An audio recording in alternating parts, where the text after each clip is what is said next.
Hey everyone, this is Libertarian Black Man. Our National Congress today is pretty much full of political hacks, charlatans, and crooks. And there is very few who can even say that they believe in a smaller government with lower taxes, fewer regulations, and above all, lower government spending. But there is one. And his name is Rand Paul, and he is a senator from Kentucky, and he gives every time he goes to the Senate floor what I call the Rand Paul test. Now, who is Rand Paul? Rand Paul is somebody who actually believes that this country is going in the wrong direction and that we should do a complete U-turn when it comes to fiscal policy, when it comes to monetary and economic policy. He is the only one who is actually proposing real cuts in government spending and giving people in the Congress a real chance to vote for government balancing the books. Unfortunately, he has been failing, though he has been trying harder than anyone else. It has been nothing short of amazing how he continues to actually get bipartisan agreement that he is wrong on the budget. Because at the very beginning of President Trump's term in January 2017, he proposed a budget. This was actually before Trump came into office. If you look at the date here, this was January 9th, 2017, when he came to the floor of the Senate with a budget that was going to balance the federal government's finances. And the Senate voted against it. In fact, it was overwhelming. Senators voted 14 to 83 against Rand Paul's balanced budget measure aimed at overhauling legislation that is being used to pave the way for the repeal of Obamacare. If you agree with the idea that Obamacare has been nothing but a negative influence on healthcare costs, you should have supported this budget.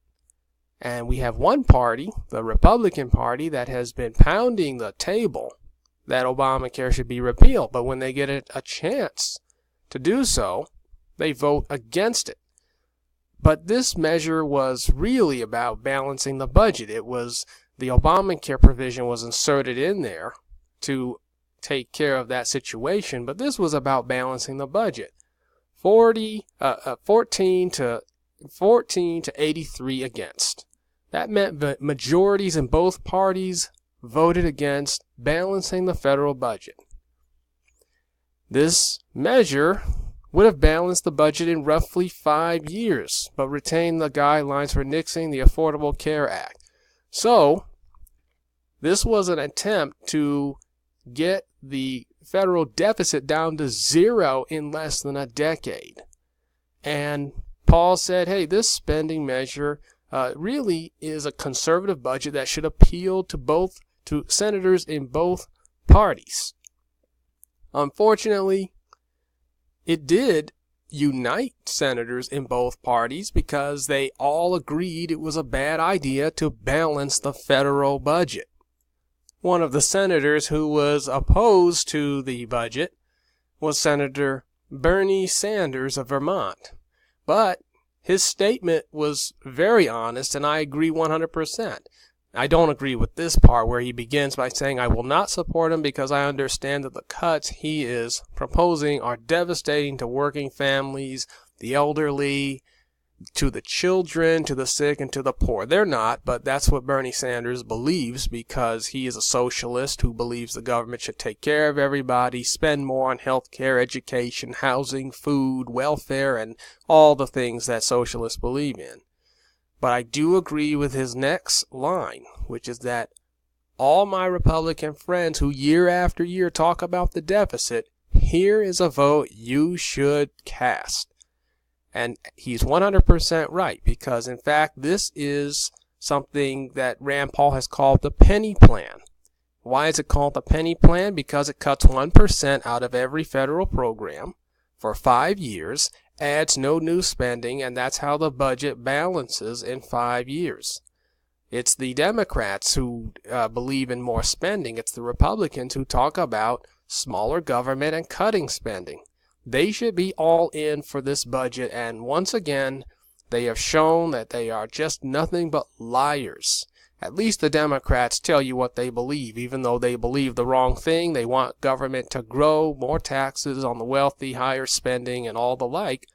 Republicans are liars. They want you to believe they want you to believe they're for cutting the government's scope and size, and Rand Paul gives them the test to show that they are to see where they stand, and they fail every time. So we have bipartisan rejection, majorities in both parties saying this is a bad idea. We can't balance the budget by cutting away money from our projects. Democrats want to spend more on social programs. They say that this cuts too much money from that. Republicans want to spend more on the military and say the Rand Paul budget cuts too much from that, therefore we can't support it.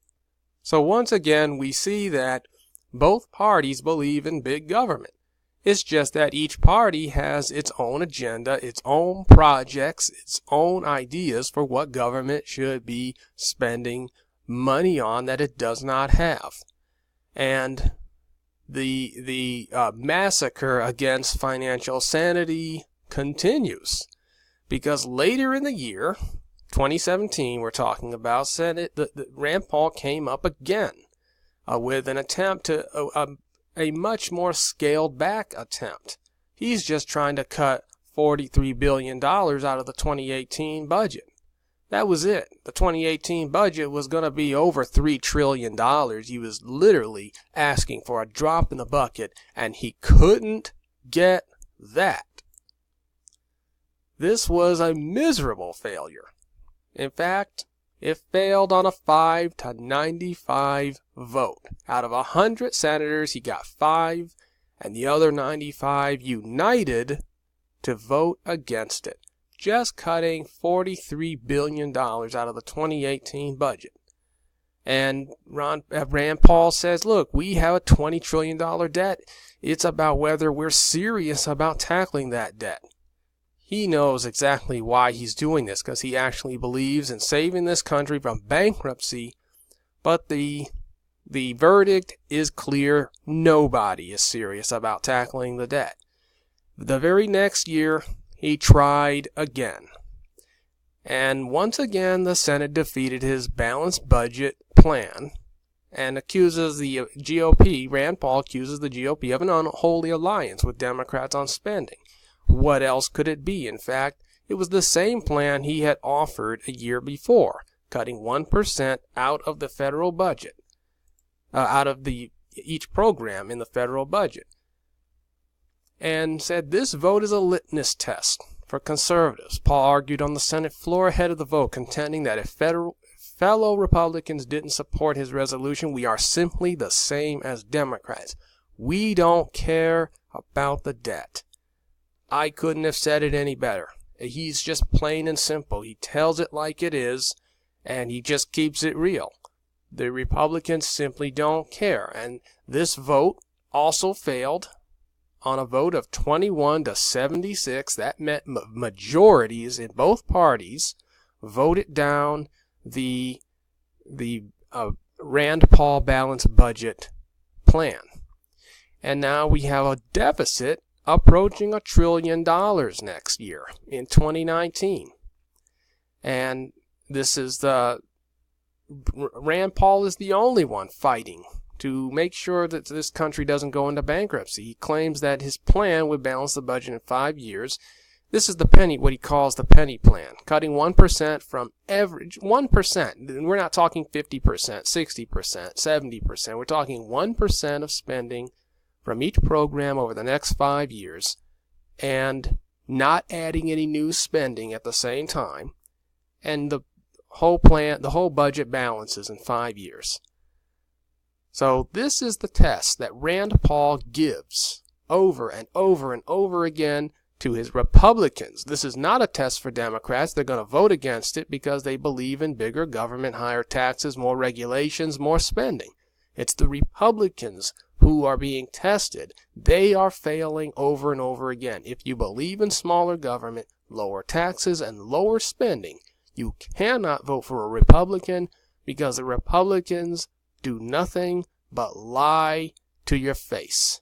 And though Rand Paul is not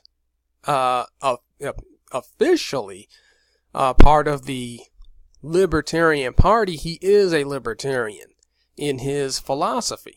He is affiliated with the Republican Party, but he is ideologically libertarian, which is why he proposes real cuts in government spending, because he is not a political hack, a charlatan, or a crook. He's not out there just trying to get along with the Republicans with their agenda that requires us to spend the taxpayers' money above and beyond its means. He is serious about doing what is right, even if it means sacrificing this inflated, fanciful standard of living that we have, that is supported by printed money and by spending money we don't have. He is willing to go against what's popular to do what is right. And this is the test that Republicans fail over and over again. So, if you believe in doing what is right as far as government goes, ask yourself, can your representative who you have in office at the senator or congressional level, can they pass the Rand Paul test? Would they vote to cut $43 billion out of a single year? Would they vote to establish the penny plan? Would they vote to actually reduce the national debt? Not just the deficit, but the national debt. And if they cannot say, yes, I would support Rand Paul on his plans, they are not someone you should vote for. If you believe in getting this country back on the financial and economic road to prosperity. Thanks for watching. Please subscribe to our YouTube channel, Libertarian Black Man. Subscribe to the Twitter page, Libertarian Black Man. Purchase the book, Say No to Big Government, My Case for Maximum Freedom, available on Amazon for $18. And I hope to see you in the next video.